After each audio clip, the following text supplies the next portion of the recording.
Resulü sallallahu aleyhi ve sellem bu şeyden Allah'a sığınırdı. Allah Resulü sallallahu aleyhi ve sellem buyurur ki, Allah'ım tembellikten sana sığınırım. Ona göre Müslüman yani çalışmalıdır. Ve həmçinin də burada yani insanın acizliği ola bilsin ki, acizlik bəzən üzürlü ola bilər. O zaman üzürlü ola bilər ki, insanın hər hansı bir bədən üzrü işləmir və yaxud da hissiyat orqanlarını itirib. Bu təbii ki, üzürdür və bu halda həmən insana yardım etmək vacibdir. Amma tembellik dolayından və tembellikdən və həmçində yəni işləməməkdən insan səbəbləri tərk edirsə, təbii ki, bu acizliyin özüdür. Və Allah Resulü sallallahu aleyhi ve sellem bundan daima Allah'a sığınırdı və həmçində xəstlikdən, qorxaqlıqdan daima Allah'a sığınır. Necə ki, Allah Resulü sallallahu aleyhi ve sellem buyurur ki, Allah'ın xəstlikdən, qorxaqlıqdan, borc altında qalmaqdan, insanları məni sıxışdırmasından sənə sığınıram. Həqiqətən dua əzəmətli duadır. İnsanın xəstlikdən Allah'a sığınması və həmçinin qorxaqlıqdan, borc altında qalmaqdan, həmçinin tənbəllikdən Allah'a sığınması mühümdür. Həmçinin də yəni insanlar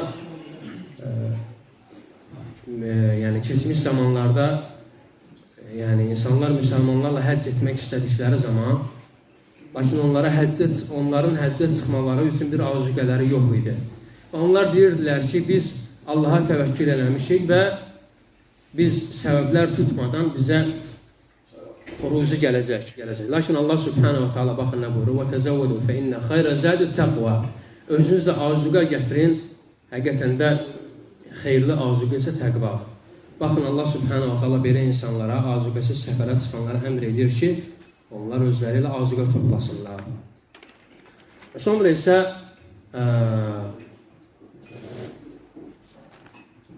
və təbii ki, azuqa da, insanın özü ilə azuqa toplaması da iki qismdir. Biri var insanın dünya üçün azuqa toplaması və bir də axirət üçün azuqa toplaması. Dünya üçün azuqa toplaması hər birimizə bəllidir, yeməyi, içməyi, geyimi və s. Axı bu dünya azuqəsidir. Amma axirət diyarı üçün olan azuqa isə, ən böyük azuqa isə təqva azuqəsidir. Necə ki, Allah Subhanahu wa Ta'ala buyurur ki, فَإِنَّ خَيْرَ زَادِ التَّقْوَى Həqiqətən də ən xeyirli azuqə Allahdan qorxudur, təqva azuqəsidir. Yaxşı, bəs İnsan təbii ki, dünyası üçün və axirəti üçün və dini üçün təbii ki, insan çalışmalı ki, həmişə azuqa götürsün. Və dünya məsələlərini insan azuqa olmalı, digərlərini yük olmalı deyil. Yaxşı, bəs ayədə Allah Subhanahu wa Ta'ala buyurur ki, həqiqətən də ən xeyirli azuqa təqvadır. Bəs yaxşı, təqvanın mənası nədir? Təqvanın şəri mənası nədir? Təqvanın yəni, mənası odur ki, yəni savabı Allah Subhanahu wa Ta'aladan umaraq, onun əmirlərini yerinə yetirmək və onun əzabından qorxaraq, onun qadağan etdiyi şeylərdən çəkinməkdir. Bu təqvanın tərifidir və təqvanın mənasıdır. Və həmçinin də insanın və həmçinin də digər tərif kimi deyə bilərik ki, insan Allah Subhanahu wa Ta'ala'nın əzabından və onun qəzəbindən qorxaraq özünə bir azuqa götürməsidir və yaxud da bir qoruyucu seçməsi də özü üçün. Bu qoruyucu da təbii ki, insanın salih əməlləri ilə olur. Necə ki, Allah Subhanahu wa Ta'ala buyurur ki, Allah həqiqətən də təqvalı olanları, yəni onları oxdan çıxardacaq. Və həmçinin də əgər insan təbii ki, Allahdan qorxarsa, salih əməllər işləyərsə, bu da təbii ki, insanın axirət üçün götürdüyü bir azuqədir. İnsan ümumən çalışmalıdır ki, dünyasını və axirətini yəni islah eləsin, gözəlləşdirsin və insan buna əmr olunur zaten. Və təbii ki, bunun üçün də səbəblər lazımdır. Və həmçinin də biz dedik ki, insanlar elə başa düşməsin ki, təvəkkül deyildiyi zaman insan səbəbləri tərk eləməli. Təbii ki, bu böyük xətadır. Ümumən, biz dedik ki, səbəbləri tərk etməyi ağıllı insan demək qaldı ki, o ki, müsəlman, mümin bunu desin. Mən təvəkkül məsələsində dedi ki, 2 şey lazımdır. İnsanın Allaha təvəkkül etməsi, bir də faydalı səbəblərdən yapışması. Baxın, Allah Resulü sallallahu aleyhi və səlləm təvəkkül haqqında buyurur ki,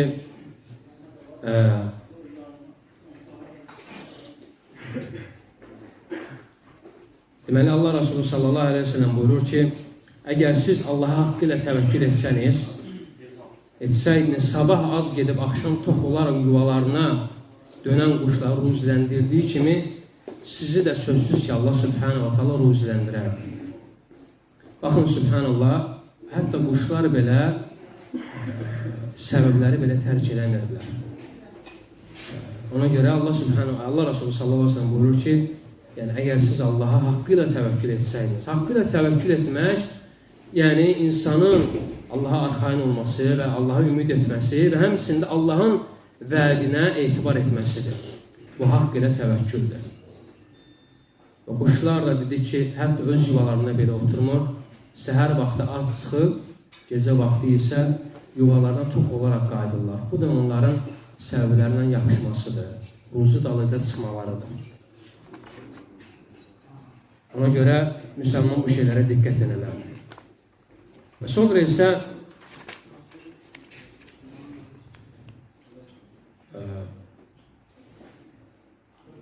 başqa, yəni əgər insanlar təbii ki, insanlar haqqı ilə Allaha təvəkkül edərsə, dedi ki, Allah Subhanahu wa ta'ala quşları ruziləndirdiyi kimi ona da ruzilənər. Və həmçində insanlar sadəcə olaraq, yəni sadəcə olaraq səbəbləri arxayın olmalı deyirlər.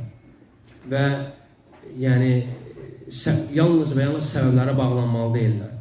Çünki Allah Resulü sallallahu aleyhi ve sellem buyurur ki, kim əgər bir şeyə bağlı olarsa, o elə ona da tərk olunur. O qədər insan yəni səbəblərə bağlanmamalı və bununla birlikdə Allah Subhanahu wa ta'ala təvəkkül etməlidir. Və sonra isə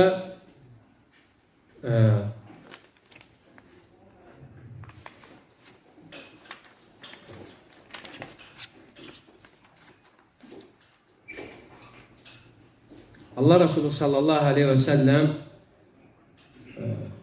hamımızın bildiği kimi təvəkkül edənlərin seyyidi idi. Təvəkkül edənlərin seyyidi adlanırdı.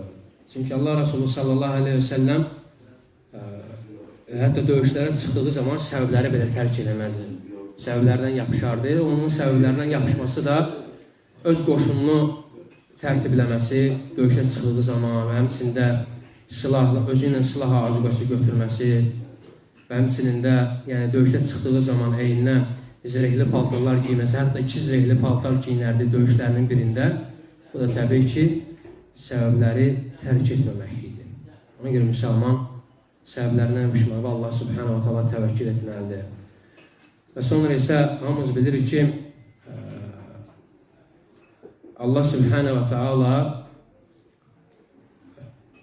İbrahim Aleyhisselam haqqında və Muhammed sallallahu aleyhi ve sellem haqqında, yəni onların başına bir iş, yəni onlar hər hansısa bir çətinliklə qarşılaşanda Allah Subhanahu wa ta'ala təvəkkül edirlər. Necə ki, İbrahim Aleyhisselam hamımızın bildiyi kimi oda atıldığı zaman buyurur ki, həqiqətən də Allah bizə yetər və həqiqətən də ona gözəl bir qoruyandır. Bununla Allah Subhanahu wa ta'ala odu onun üçün soyuq edir və həmçində odu onun üçün bir yaşlı bir bağçaya çevirir. Bu da təvəkkülün güclü olmağından irəli gəlir. Həmçinin də odun üstlüyündən belə hətta göydə olan quşlar tərarətindən yerə düşürdülər. Lakin Allah Subhanahu wa ta'ala odu sərinləşdirir, odu soyuğa çevirir və odu yaşlı bir bağçaya döndərir. Lakin bəzilər deyə bilər ki, yaxşı, burada səbəb tərk olunur. Lakin bu yerdə təbii ki, yalnız və yalnız Allaha təvəkkül etmək qalmışdı. Ona görə İbrahim Aleyhisselam bu həmən yerdə Allah Subhanahu wa ta'ala təvəkkül elədi. Həmçində Allah bizə yetər, o nə gözəl bir qoruyandır. Dedi ki, bunu İbrahim Aleyhisselam və Muhammed sallallahu aleyhi ve sellem demişdi. İbrahim Aleyhisselam dedi ki, o da atıldığı zaman Muhammed sallallahu aleyhi ve sellem ise o zaman demişti ki Allah subhanahu ve teala buyuruyor ki ayrı innen nase qad cema'a lakum fakhshawhum fazaduhum imanan ve qalu hasbunallahu ve ni'mel vekil. İnsanlar onlara dedi ki onlar yani sizlerin üzerinize qoşun toplayıp gəlirlər, onlardan qorxun.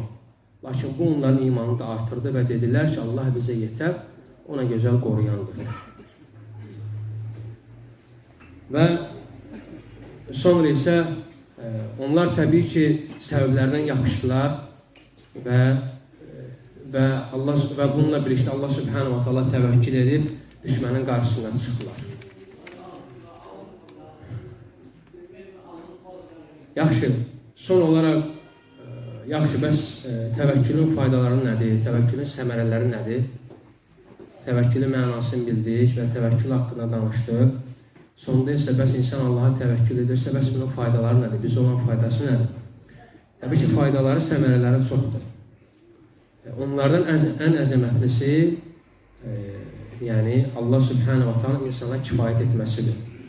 Necə ki Allah subhanahu wa ta'ala buyurur ki وَمَنْ يَتَوَكَّلْ عَلَى اللّٰهِ فَهُوَ حَسْبُهُ. Kim əgər Allaha təvəkkül edərsə Allah ona kifayət edər. Allah ona kifayət edər. İnsan bilir ki, həqiqətən də insan yalnız və yalnız Allaha arxain olur və Allaha etimad edir. Bilir ki, xeyri verən odur və zərəri ondan uzaqlaşdıran odur. Ona ki Allah subhanahu wa ta'ala onu bütün təhlükələrdən uzaq edir. Və buna görə də Allah onu yəni əməlinə görə Allah subhanahu wa ta'ala onu mükafatlandırır. Allah ona yardım edir, Allah ona kömək edir. Və işlərini səhmana salır.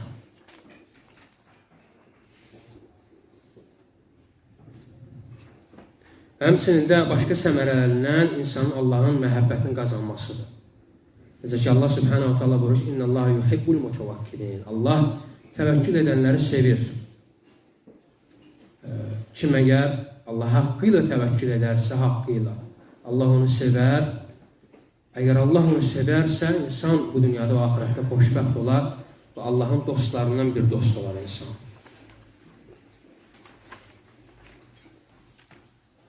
Həmçinin başqa səmərələrindən biri insan Allaha təvəkkül etdiyi zaman işinə bir o qədər də həris olur. Bir o qədər də işini yəni yerinə yetirməyə səy göstərir. Çünki bilir ki, həqiqətən Allah subhanahu wa ta'ala təvəkkül edənlərlədir. Allah təvəkkül edənlərə yardım edir. Ona görə də tənbəllik etmir və yəni işində çalışır ki, yəni fəal olsun. Baxın, Allah Resulü sallallahu aleyhi ve sellemin sahabələri işlərində ən şücaətli insanlar idilər və təvəkküldə də haqqı ilə təvəkkül edən insanlar idilər. Ona görə də onlar məşriqi və məğribi fəth etmişdilər. Ona görə də onlar insanların qəlbini fəth etmişdilər. Çünki onlar ancaq Allaha təvəkkül edirdilər. Həmçinin onlar Allah yolunda tənə edənlərin tənəsindən qorxmadılar. Çünki hər bir işlərində Allaha arxain idilər. Və başqa səbəblərə yönəlmirdilər və özlərini səbəblərə bağlamırdılar. Və həmçinin də insanların razılığını düşünmürdülər, yalnız Allahın razılığını düşünürdülər. Necə ki Allah Resulü sallallahu aleyhi ve sellem buyurur ki, həqiqətən bu hədis yəni möhtəşəm hədisdir, dəhşətli hədislərdən biridir. Necə ki Allah Resulü sallallahu aleyhi ve sellem buyurur ki, kim əgər Allahın razılığını qazanıb Allahın razılığını qazanıb, yəni insanların qəzəbini qazanarsa, yalnız Allahın razılığı üçün çalışarsa, Allah ondan razı qala və insanları da ondan razı edər.